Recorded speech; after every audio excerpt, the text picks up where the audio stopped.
जय श्री राम बंधुओं, आज हनुमान कथा का 22 नंबर का भाग है। तो सबसे पहले हनुमान जी की पूजा कर लेते, फिर उनसे आशीर्वाद लेते और आज का भाग चालू करने की परमिशन मांगते। आज का भाग जिसने नहीं देखा ना, उसने जीवन में बहुत कुछ मिस कर दिया। आज का भाग जिसने नहीं देखा ना, उसने जीवन में बहुत कुछ मिस कर दिया। तो रामकाज क्या है?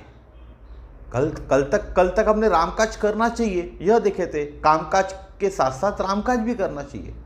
तो रामकाज क्या है? निशिचर ही न करऊ मही भूज उठाऊ प्रण कीन। राम का एक ही कार्य है, राक्षसों का विनाश करना, राक्षसी प्रवृत्ति का नाश करना। और इसी रामकाज में कौन लगे हुए? हनुमान जी लगे हुए। पूंछ में लपेट लपेट कर राक्षसों को मारना यह हनुमान जी का एकमेव जीवन का कार्य है। भगवान का भजन करना हनुमान जी का एकमेव जीवन का कार्य था। और आगे की चौपाई क्या है?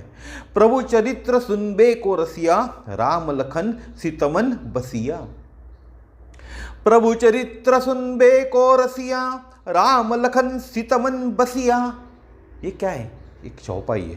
प्रभु चरित्र सुनबे को रसिया, प्रभु माने जो भी भगवान हो, भगवान राम हो, चाहे भगवान कृष्ण हो, चाहे भोलेनाथ जी हो, भगवान की श्रेणी में जो है वो कौन है? वह प्रभु है।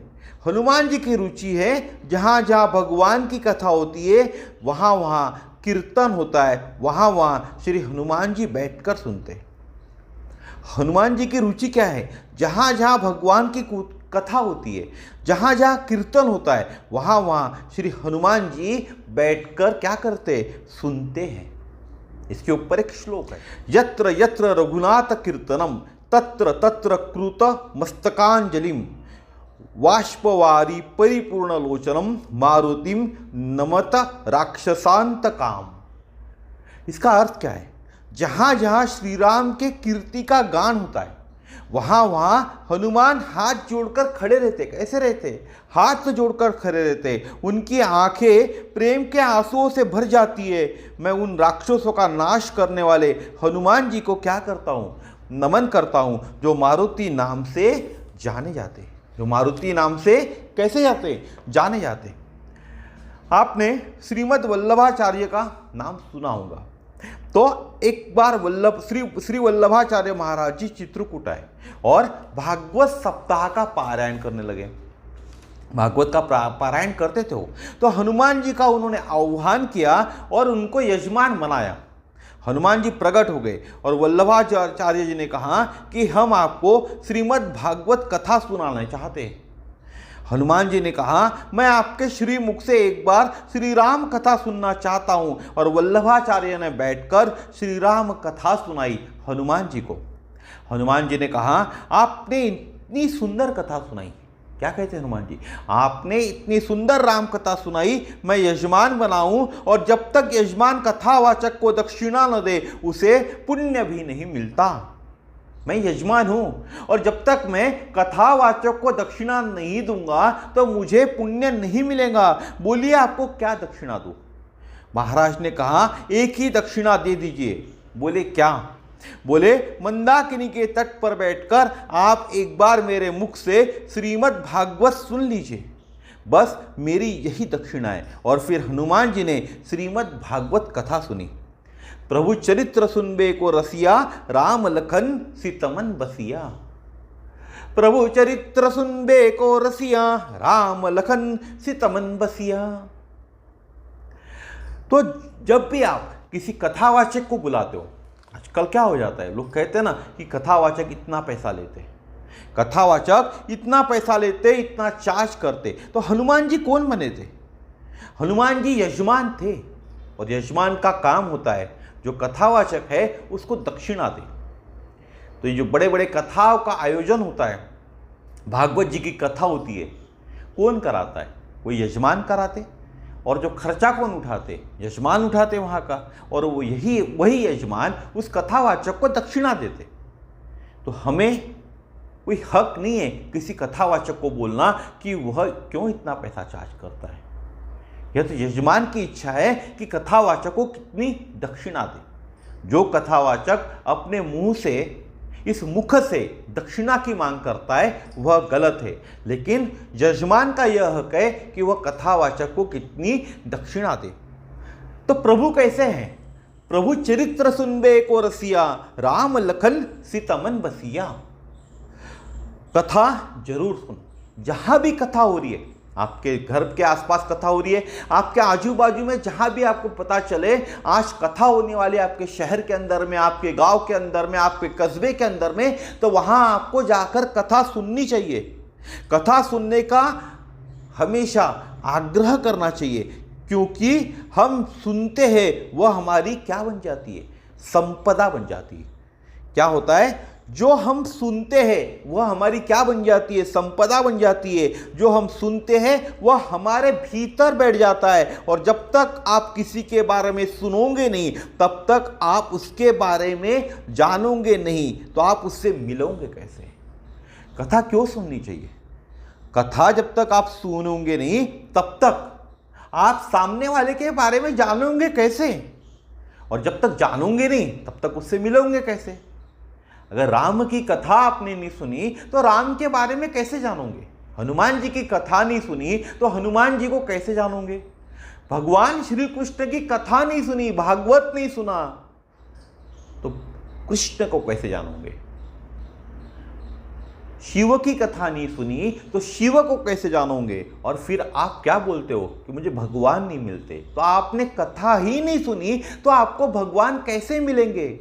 आपने भगवान को जाना ही नहीं तो आपको भगवान कैसे मिलेंगे? तो सबसे पहले आपको क्या करना पड़ेगा? भगवान को जानना पड़ेगा, और भगवान को जानने के लिए कथा सुननी पड़ेगी। हम सब भगवान से मिलना चाहते हैं, लेकिन भगवान को जाने ना सबसे पहले, तभी तो भगवान से मिल सकते हैं ना। हम सबकी इच्छा है कि हमको भगवान मिले। आज आप किसी को भी पूछोगे तो क्या कहते लोग? क्या भगवान देखा है? क्या भगवान से मिले हो? भगवान से मिलने की सभी की इच्छा है। तो भगवान को पहले मिलना है, यानी भगवान कैसे थे, भगवान क्या करते थे, वह जानना जरूरी है। तभी भगवान से मिल सकते हो। अपरिचित व्यक्ति से आप कैसे मिलेंगे? आपका कोई भी किसी व्यक्ति को आपको मिलना है, उस व्यक्ति से आपका परिचय नहीं है, तो उस अपरिचित व्यक्ति से आप कैसे मिलोगे? भगवान को यदि जानना है तो भगवान की कथा आपको सुननी पड़ेगी। और गोस्वामी जी ने एक सिद्धांत लिखा है। क्या लिखते गोस्वामी जी? जाने बिनु न होई परतीति, बिनु परतीति होई नहीं प्रीति, प्रीति बिना नहीं भगति ढुड़ाई, जीमी खगपति जलकई चिकनाई। पहले सुनो श्रवणम कीर्तनम। पहले क्या करना है? सुनना है। पहले सुनो श्रवणम कीर्तनम। श्रीमद् भागवत कथा की नवधा भक्ति में श्रवण को पहला स्थान दिया गया है।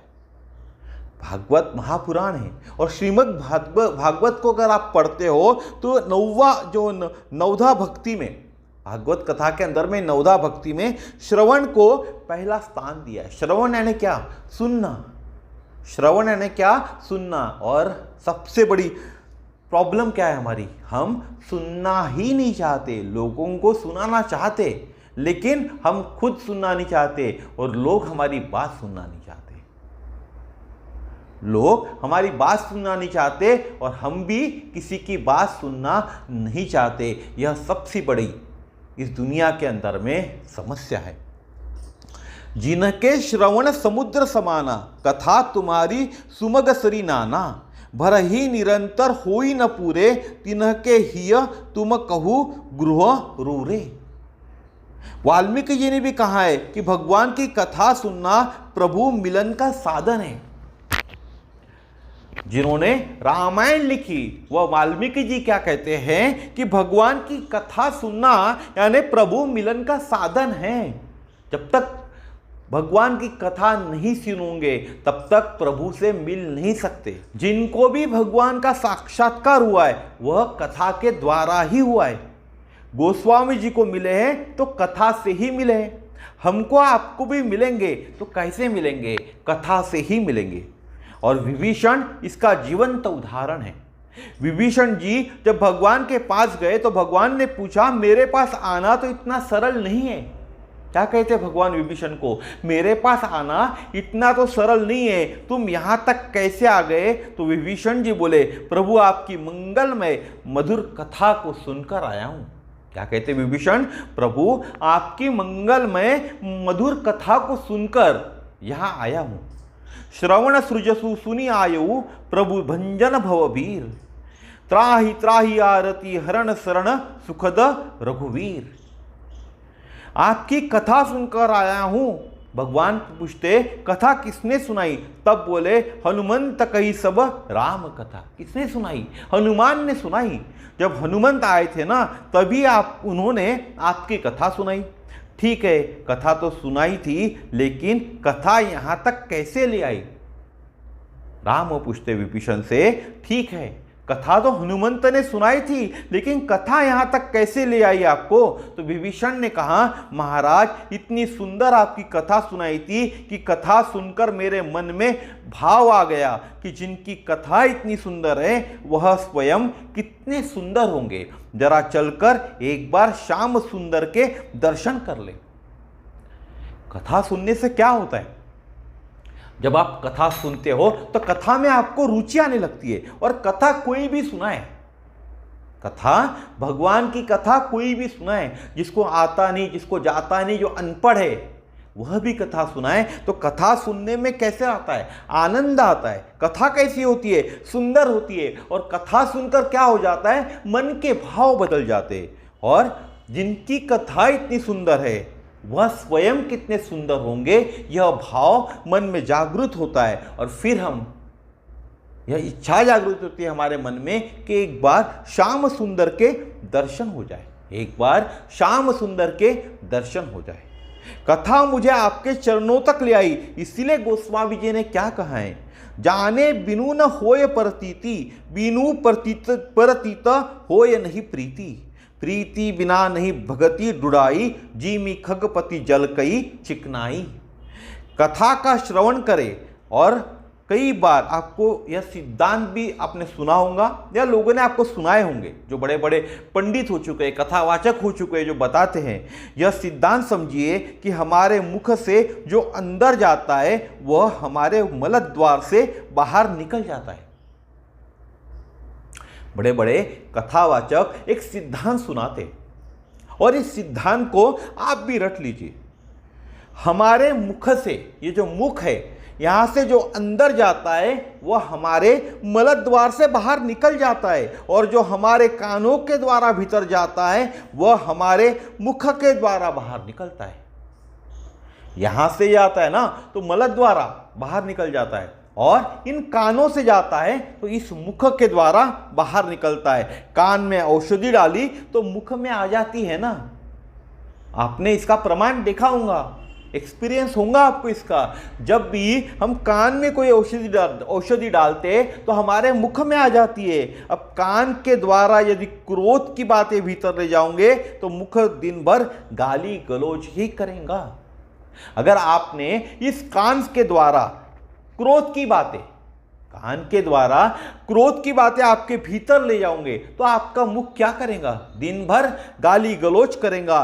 कान के द्वारा आप विषय भोगों की चर्चा भीतर ले जाओगे तो मुख दिन भर विषय भोगों की ही चर्चा करेगा।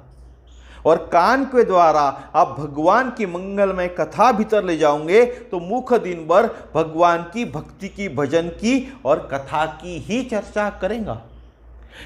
यह जो कान है ना, इस कान से आपको भगवान की मंगल में कथा सुननी चाहिए। और जब कथा आप सुनोगे तो वह आपके भीतर जाएंगी, और आपका मुख, क्योंकि जो सुनोगे कान से वही मुख से बाहर निकलेगा। तो आपने कान से क्या सुनी? भगवान की कथा सुनी, तो मुख आपका जो है वह दिन भर भगवान की भक्ति की, उनके भजन की और उनकी कथा की ही चर्चा करेगा, और किसी बात की चर्चा यह मुख नहीं करेगा। निर्णय हम करें, निर्णय हम करें कि हमको कानों से कथा ले जानी है या कचरा ले जाना है। हमें कानों से कथा ले जानी है या कचरा ले जाना है? अनुभव यह कहता है कि कथा कम जाती है। अनुभव क्या कहता है? इस कान से ना कथा बहुत कम जाती है। सामान्यतः कचरा ही अधिक जाता है इन कानों से। मुख दिन भर कचरे में ही लगा रहता है। तो जहां कचरा होगा वहां क्या होंगी? वहां गंदगी होंगी, मक्खी होंगी, मच्छर होंगे और सूअर भी जमा हो जाते हैं। वहां कोई खड़ा होना पसंद नहीं करता। लोग नाक बंद करके वहां से दौड़ते हैं या चले जाते हैं। कचरे घर के पास कोई खड़ा होना पसंद ही नहीं करता। और जीवन को कचरा घर मत बनाइए। आपका निर्णय है कि आपको जीवन को कचरा घर बनाना है या भगवान का मंदिर बनाना है। भगवान के सत्संग की कथा का भवन बनाइए जहां नित्य नियमित कथा गाई जाए। ऐसा हमारा मन मंदिर चाहिए। हमारा मन क्या है? एक मंदिर है। तो हमारा मन मंदिर कैसा चाहिए? जहां नित्य नियमित कथा गाई जाए। ऐसा हमारा मन मंदिर चाहिए। सत्संग भवन हमारे भीतर चाहिए। और इसका दूसरा सिद्धांत भी है, जो कुछ हम सुनते हैं वह हमारे मन में बैठ जाता है। और जो हमारे मन में बैठ जाता है फिर माथे की आंखें हमेशा उन्हीं की खोज करती हैं। एक और सिद्धांत है, जो कुछ हम सुनते हैं, आज आप कथा सुन रहे हैं तो वह हमारे मन में बैठ जाती है। और ये दो आंखें दी ना हमारे मस्तिष्क के ऊपर में, हमारे माथे के ऊपर में, वह हमेशा उन्हीं की खोज करती है ना। आपने अभी राम की कथा सुनी, आपने हनुमान की कथा सुनी, तो आप किसकी खोज करेंगे? ये जो आंखें दी हुई है भगवान ने, यह प्रभु श्री राम की और हनुमान की खोज करेंगे। क्या लिखते इसके ऊपर में गोस्वामी जी? प्रभु चरित्र सुनबे को रसिया, राम लखन सीतमन बसिया। प्रभु चरित्र सुनबे को रसिया, राम लखन सीतमन बसिया। भगवान की जब कथा सुनोगे तो राम लखन सीता मन में बस जाएंगे। जब भी आप भगवान श्री राम की कथा सुनोगे तो प्रभु श्री राम, लखन और सीता माता आपके मन में बस जाएंगी। क्योंकि जो कान सुनते हैं ना, वह हमारे मन की संपदा बन जाती है। जिसने भी कथा सुनी उसने यही मांग की है। अनुज जानकी सहित प्रभु चाप बाण धर राम, मम हिय गगन इंदु इव बसुहु सदा निह काम। प्रभु आप जानकी जी तथा अनुज सहित मेरे हृदय में निवास करे और चाप बाण धर इसी रूप में मेरे हृदय में निवास करे। क्या होता है जब भी हम कथा सुनते हैं तो प्रभु क्या कहते हैं? प्रभु को आप जानकी जी तथा अनुज सहित मेरे हृदय में निवास करे और चाप बाण धर इसी रूप में मेरे हृदय में निवास करे। इसके ऊपर में शरभंग ऋषि ने क्या बोला है? सीता अनुज समेत प्रभु नील जलदु तनु श्याम, मम हिउ बसहु निरंतर सगुण रूप श्री राम। श्री हनुमान जी के हृदय में राम लखन सीता मन बसिया। किसके हृदय में? हनुमान जी के। व्यक्ति जब अपना यश सुनता है तो भीड़ में रहना चाहता है। और सुने लोग क्या कहते? नारद जी ने अपना थोड़ा सा यश सुन लिया। क्या होता है जब भी आप अपना यश सुनोगे तो कहाँ रहना चाहोगे? भीड़ में रहना चाहोगे। आपका यश किसी ने कर दिया कि आप इतना अच्छा काम करते हो, आप इतने अच्छे वक्ता हो, या आप ऑफिस में सबसे अच्छा काम करते हो, यह आपको किसी ने कह दिया, तो आप क्या करोगे? हमेशा भीड़ में रहने की कोशिश करेंगे। और जिनको यह बोला जाता है, जिनको यह सुनाया जाता है, वह लोग क्या कहते हैं? तो इसके ऊपर एक उदाहरण बताता हूं। नारद जी ने अपना थोड़ा सा यश सुना तो भीड़ भाड़ में शादी समारोह में घूमने चले गए। साधु को सामान्यतः शादी समारोह में नहीं जाना चाहिए। अपनी शादी से तो बची जाए, दूसरे की शादी समारोह में भी बचा रहे तो अच्छा है। अगर वहां से बचा रहेगा तो बहुत सी चीजों से वो बच जाएगा। अगर साधु किसी के शादी समारोह में जाने से बचेगा तो बहुत सी चीजों से बच जाएगा। क्योंकि शादी कैसा है? एक श्रृंगारिक प्रसंग है। जो भी शादी होती है ना, वह कैसी होती है? एक श्रृंगारिक प्रसंग है, कामुक प्रसंग है। कैसा प्रसंग है? श्रृंगारिक और कामुक। तो ठाकुर जी का श्रृंगार और बिहारी जी का फूल बंगले में सजा हुआ जो रूप है, किसका? बिहारी जी का। ठाकुर जी का श्रृंगार देखो आप, बिहारी जी का फूल बंगले में सजा हुआ रूप देखो, फूल बंगला यानी ब्रजभूमि में ठाकुर जी का जो रूप है, बिहारी जी का रूप है, वो कहाँ देखना चाहिए आपको? ब्रजभूमि में देखना चाहिए। और उनका दर्शन करोगे तो हमारा मन कैसा होता है? पवित्र होता है। लेकिन विवाह का श्रृंगार देखोगे तो मन कामुकता से भरता है। अगर आपने ठाकुर जी का श्रृंगार देख लिया, बिहारी जी का फूल बंगले में सजी हुई कोई मूर्ति है, दर्शन करोगे आप उनका, तो आपका मन कैसा हो जाएगा? पवित्र हो जाएगा। लेकिन अगर आपने विवाह का श्रृंगार देख लिया तो आपका मन कामुकता से भर जाएगा। आप ही विचार करके बताइए, आपके एक साथ जो आपके एज के जो लोग होंगे, समझ लीजिए जिनकी अभी शादी होने की है, आपके एज के लोग हैं, आप जब भी किसी के शादी में जाते हो तो कैसे भर जाता है मन? कामुकता से भर जाता है। कुछ न कुछ अपने मन में होने लगता है। और हमारी आपकी हैसियत क्या? नारद जैसे साधक लोग विश्व मोहिनी के समारोह में चले गए, हमारी और आपकी क्या हैसियत है? जब नारद जैसे साधक लोग विश्व मोहिनी के समारोह में जा सकते तो हमारी तो उनके सामने कोई हैसियत ही नहीं है। क्या बोलते इसके ऊपर में? जप तप कछु न होई ते ही काला, हे विधि मिलई कवन विधि बाला। करो जाह सोई जतन बिचारी, जेही प्रकार मोही बरे कुमारी। दूसरे का स्वयंवर देखा तो अपने स्वयंवर की इच्छा होने लगी। साधु सन्यासी जितना शादी समारोह से दूर रहेंगे उतना ही बचे रहेंगे, अन्यथा न साधु रह पाते न गृहस्थी रह पाते। अन्यथा न साधु रह पाएंगे न गृहस्थ जीवन जग पाएंगे। बीच की खचड़न हो जाती, बीच में खचड़न हो जाती है। वेश कैसा है? साधु का है। स्वरूप कैसा है? साधु का है। और स्वभाव कुछ और चिंतन करने लगता है, न इधर के रहे न उधर के रहे। मनुष्य जब अपना यश सुनता है तो कहाँ भागता है? भीड़ की तरफ भागता है। और मनुष्य जब भगवान का यश सुनता है तो एकांत पसंद करता है, एकांत पसंद करता है, क्योंकि उसका मन भगवान में लग जाता है। हनुमान जी की एक विशेषता है कि वह राम जी के बिना तो रह सकते हैं, लेकिन राम कथा के बिना नहीं रह सकते। हनुमान जी की विशेषता क्या है? वह राम जी के बगैर रह सकते हैं, लेकिन राम कथा के बिना रह नहीं सकते। इसीलिए इस कथा के लोभ से वह साकेत भी नहीं गए। राम कथा के लोभ से, इस कथा का मतलब राम कथा की, हनुमान कथा की बात नहीं कर रहा हूं। हनुमान जी राम कथा के लोभ से साकेत नहीं गए। साकेत के वैसे दो अर्थ होते, एक होता है अपना घर, राम जी ने अपना अवतार समाप्त किया और अपने घर वैकुंठ वापस चले गए। दूसरा अर्थ होता है साकेत का अयोध्या, दूसरा अर्थ होता है अयोध्या। तो हनुमान जी इस राम कथा के लोभ से साकेत नहीं गए, और जब भगवान अपनी लीला पूर्ण कर साकेत को जाने लगे तो प्रभु ने हनुमान जी से पूछा। क्या पूछा? क्या बात है, तैयारी नहीं की, चलोगे नहीं? क्या बात है, तैयारी नहीं की, चलोगे नहीं हमारे साथ? हनुमान क्या बोले? नहीं। क्यों? तुम तो हमेशा हमारे साथ रहते हो। फिर राम कहते, बोले हाँ प्रभु, लेकिन अब हम यही रहेंगे।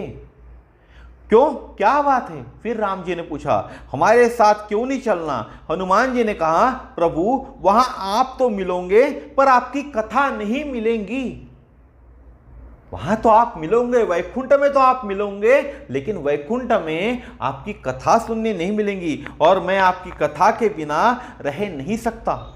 इसीलिए सिद्धांत बन गया कि जब तक पृथ्वी पर राम कथा चलेंगी तब तक हनुमान जी पृथ्वी पर निवास करेंगे, तब तक हनुमान जी पृथ्वी पर निवास करेंगे।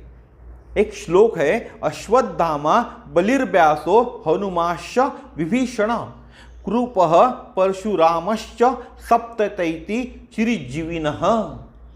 जब तक कथा जीवित रहेंगी तब तक श्री हनुमान जी रहेंगे। हम भी इसी लोभ में गाते रहते। परिणाम क्या होता है? परिणाम क्या होता है? किसका? कथा का।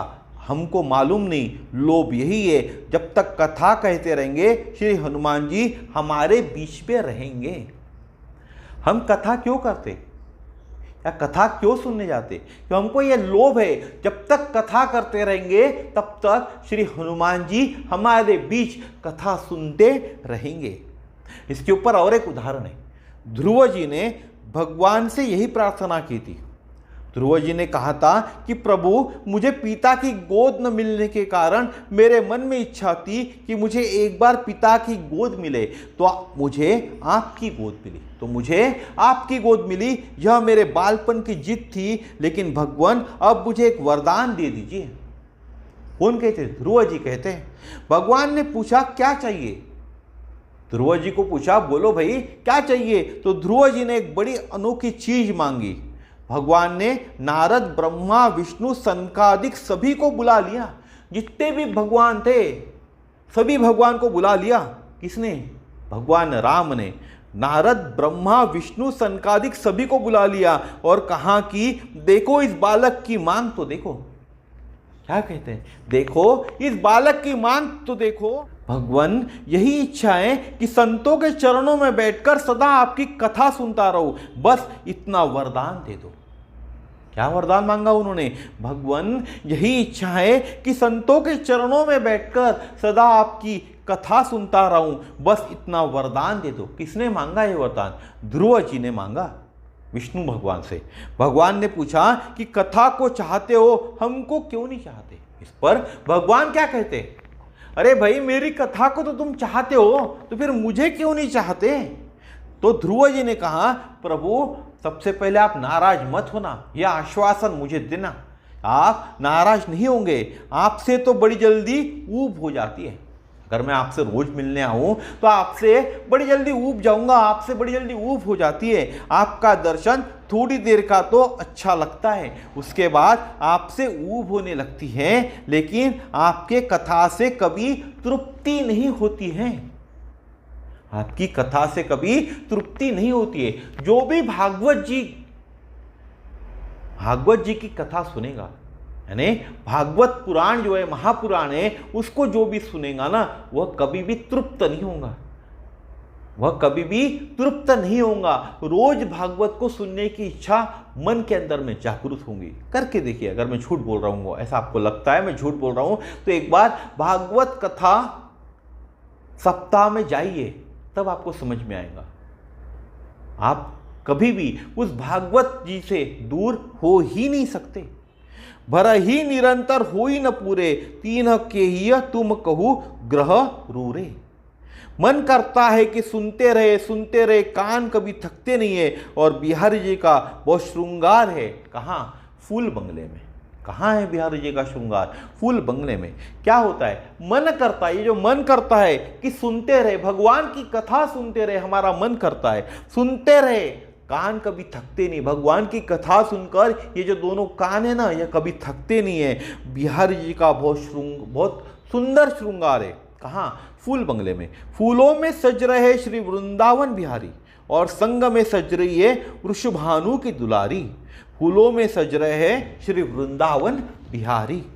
कितनी देर दर्शन करोगे? अगर आप वृंदावन जाते हो, एक बहुत अच्छा उदाहरण बताता हूं मैं आपको। आप मंदिर में जाते हो, तो मंदिर में आप कितने देर दर्शन करोगे? जो बड़े बड़े मंदिर है ना इस देश के अंदर में, तिरुपति हो गया, अभी बात करूं मैं अयोध्या हो गया, काशी विश्वेश्वर हो गया, तो आप कितने देर दर्शन कर पाओगे इन मंदिरों के अंदर में? तो कितने देर दर्शन करोगे?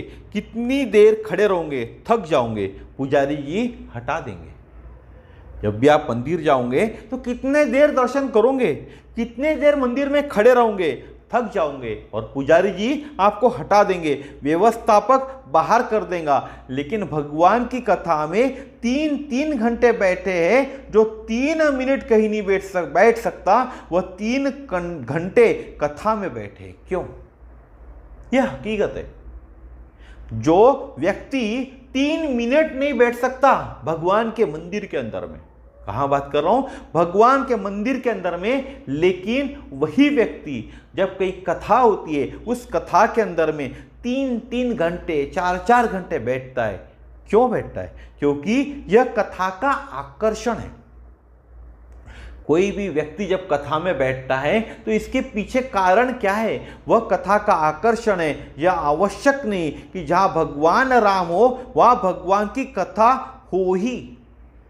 यह आवश्यक नहीं है कि जहां भगवान राम यानी भगवान राम का मंदिर हो वहां भगवान की कथा हो, यह आवश्यक नहीं है। लेकिन यह निश्चित है कि जहां भगवान की कथा होती है वहां भगवान अवश्य होंगे। क्या निश्चित है? जहां भगवान की कथा हो रही है वहां भगवान अवश्य होंगे, लेकिन जहां भगवान राम हो वहां भगवान की कथा हो यह जरूरी नहीं है।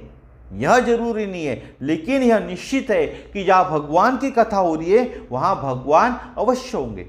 नारद जी ने एक बार पूछ लिया, प्रभु यदि अचानक आपसे मिलना हो तो अपना कोई ठिकाना तो बताइए। किसने पूछा? नारद जी ने पूछ लिया भगवान विष्णु से। अरे विष्णु जी, कभी आपसे अचानक मिलना हो, अरे प्रभु कभी आपसे अचानक मिलना हो तो आपका ठिकाना तो बता दीजिए। कहाँ आऊं? साकेत आऊं, बैकुंठ आऊं? साकेत आऊं, बैकुंठ आऊं, योगी के हृदय में आऊं या क्षीर सागर में आऊं? कहाँ मिलेंगे? कौन पूछते? नारद जी पूछते। भगवान ने कहा, हम इनमें से एक भी जगह नहीं मिलूंगा, हम इनमें से एक भी जगह नहीं मिल पाएंगे। ना हम वसामी वैकुंठे योगी नाम हृदय न च मदभक्ता यत्र गायत्री तत्र तिष्ठामि नारदः। बोले जहां मेरे भक्त मेरी कथा का गुणगान करेंगे वहां मैं बैठा कथा सुनता मिलूंगा नारद। क्या कहते भगवान? नारद जहां मेरे भक्त मेरी कथा का गुणगान करेंगे वहां मैं बैठे कथा सुनता मिलूंगा। और आज हम किसके कथा के गुणगान कर रहे हैं? आज हनुमान जी की कथा का गुणगान कर रहे हैं। आज हम हनुमान जी की कथा का गुणगान कर रहे। और हनुमान जी प्रभु श्री राम के कौन थे? परम भक्त थे। हनुमान जी को राम कथा प्रिय है, हनुमान जी को राम कथा प्रिय है और प्रभु श्री राम को हनुमान कथा प्रिय है। तो जो लोग भी इस घर के लोग हो गए, इस आजू बाजू के लोग हो गए, जहां जहां ये कथा पहुंच रही, जो लोग ये कथा सुन रहे, आप अगर सुन रहे हो ये कथा आपके मोबाइल पे, तो आज आपके घर में प्रभु श्री राम आए हुए यह कथा सुनने के लिए, क्योंकि प्रभु श्री राम को हनुमान कथा सबसे ज्यादा पसंद है। जो लोग यह कथा सुन रहे उनके यहाँ आज प्रभु श्री राम खुद आए हुए कथा सुनने के लिए। भगवान कैसे है? स्वयं कथा में विराजमान है। भारत में कितने तीर्थ है, कितना बड़ा देश है भारत। पूरा जीवन आप दौड़ते रहिए तो भी सब तीर्थों का दर्शन नहीं कर पाएंगे, लेकिन एक जगह यदि सारे तीर्थों का दर्शन करना हो तो कहीं मत जाइए, सिर्फ कथा सुनिए। अगर सभी तीर्थों का आपको दर्शन करना है तो आपको कहीं जाने की जरूरत नहीं है, राम कथा में जाइए। कहाँ जाना चाहिए आपको? राम कथा में आइए, आपको सभी तीर्थों का दर्शन हो जाएगा। राम कथा का मैं यहाँ उल्लेख कर रहा हूं, लेकिन जो भी कथा आप सुनते हो, राम कथा हो गई, हनुमान कथा हो गई, राम कथा हो गई, हनुमान कथा हो गई, भागवत हो गए, आप किसी भी कथा में जाओ वहां आपको सारे तीर्थों के दर्शन हो जाएंगे। कोई लोग पूछते हैं महाराज किस तीर्थ में जाए? हमने कहा 1 2 3 4 कितने तीर्थों में जा पाएंगे? कोई व्यक्ति पूछता है महाराज किस तीर्थ में चलो या किस तीर्थ में जाएंगे? तो महाराज क्या कहते? 1 2 3 4 कितने तीर्थों में जा पाएंगे हम? हमने कहा चिंता मत करो, एक एक तीर्थ में जाने की आवश्यकता नहीं, सारे तीर्थ एक जगह बुला लेंगे, क्योंकि हम राम कथा हनुमान कथा का आयोजन करने वाले हैं। इस पर एक श्लोक है, तीर्थ सकल तहाँ चली आवहिम तत्रेव गंगा यमुना च वेणी गोदावरी सिंधु सरस्वती च सर्वाणि तीर्थानि वसंती तत्र यात्राच्युतोदार कथा प्रसंग। जहां भगवान की कथा होंगी वहां सारे तीर्थ, तत्रेव गंगा यमुना आदि सभी नदियों से भरे तीर्थ वहां विराजमान होंगे। कहाँ? जहां भगवान की कथा होंगी वहां गंगा यमुना जैसी जो पवित्र नदियां हैं वो सारे तीर्थ उस घर के अंदर में, उस जगह के अंदर में विराजमान होंगे। यानी आप आज जहां कथा सुन रहे हो, या जो कथा मैं इस घर से बोल रहा हूं, इस घर के अंदर में, इस घर के अंदर में जितने भी लोग कथा सुन रहे हैं, उन सब के घर के अंदर में क्या है, पूरे तीर्थ विराजमान है। आपके घर में ये जो कथा मैं यहाँ सुना रहा हूँ, वहां से वहां, और जितने लोग ये कथा सुन रहे वहां सभी जगह क्या है, तीर्थ विराजमान है, क्योंकि वहां हनुमान की कथा हो रही है। क्योंकि जहां भगवान की मधुर मंगल में कथा हो रही है, इसीलिए भगवान की कथा आपको क्या करना चाहिए, श्रवण करना चाहिए। सारे तीर्थों का फल मिल जाएगा। भगवान की कथा श्रवण करने मात्र से सारे तीर्थों का क्या मिल जाएगा, फल मिल जाएगा। जो भगवान के साथ रहता है वह भगवान के चरणों में रहता है। भगवान के साथ रहना है क्या, भगवान के चरणों में रहता है। हनुमान जी जब भगवान के साथ रहते तो आपको प्रभु के चरणों में ही मिलेंगे। हनुमान जी को और कहीं देखा क्या आपने जितने भी फोटो देखे होंगे वहां आपको हनुमान जी भगवान के चरणों में ही मिलेंगे। जो भगवान की कथा में रहता है वह भगवान के मन में रहता है। इसीलिए भगवान स्वयं बोले कि जो मेरे मन में रहता है उनके प्रति मेरा व्यवहार कैसा रहता है। अस सज्जन मम उरु बस कैसे, लोभी हृदय बस ही धन जैसे। जो मेरी कथा में रहते वह सब सज्जन है, और सज्जन मेरे हृदय में निवास करते, और मैं उनको अपने हृदय में ऐसे छिपा कर रखता हूं जैसे लोभी अपने हृदय में धन को अपने पास छुपा कर रखता है। क्या कहते भगवान, जो भी कथा सुनता है, जो भी भगवान की कथा में रहता है, वह भगवान के मन में रहता है। वह कहां रहता है, भगवान के मन में रहता है। आप भी भगवान की कथा सुन रहे तो आप कहां हो, भगवान के मन में हो। इसीलिए भगवान स्वयं बोले, इस पर भगवान स्वयं बोले कि जो मेरे मन में रहता है उनके प्रति मेरा व्यवहार कैसा रहता है। जो भी व्यक्ति भगवान की कथा में रहता है वह कहां रहता है, वह भगवान के मन में रहता है। और इस पर भगवान स्वयं क्या बोले, जो मेरे मन में रहता है उनके प्रति मेरा व्यवहार कैसा रहता है। भगवान क्या बोलते, अस सज्जन मम उर बस कैसे, लोभी हृदय बसई धन जैसे। अर्थात जो मेरी कथा में रहते, कौन कह रहे, भगवान कह रहे स्वयं, जो मेरी कथा में रहते वह सब सज्जन है। कौन है, सब सज्जन है। और सज्जन मेरे हृदय में निवास करते हैं। यानी किसके हृदय में, भगवान के हृदय में। और मैं उनको अपने हृदय में ऐसे छुपा कर रखता हूं जैसे लोभी अपने हृदय में धन को अपने पास छुपा कर रखता है। जो लोभी व्यक्ति है वह अपने हृदय के में धन को छिपा कर रखता है, वैसे ऐसे भक्तों को मैं अपने हृदय में छिपा कर रखता हूं। ऐसा कौन कह रहा है, ऐसे भगवान श्री राम खुद कह रहे, स्वयं कह रहे। तो आज का वीडियो दोस्तों यही तक था। सबसे पहले हनुमान जी की आरती करेंगे और आरती करके आज के वीडियो का समापन करेंगे। आरती मंगलकारी की, पवन सुत बलधारी की, गले में तुलसी की माला, बजाए मृदंग करताला, हृदय के दशरथ के लाला, भाले पे तिलक अनोखी झलक, कथा की ललक, मधुर छवि जन हितकारी की, पवन सुत बलधारी की।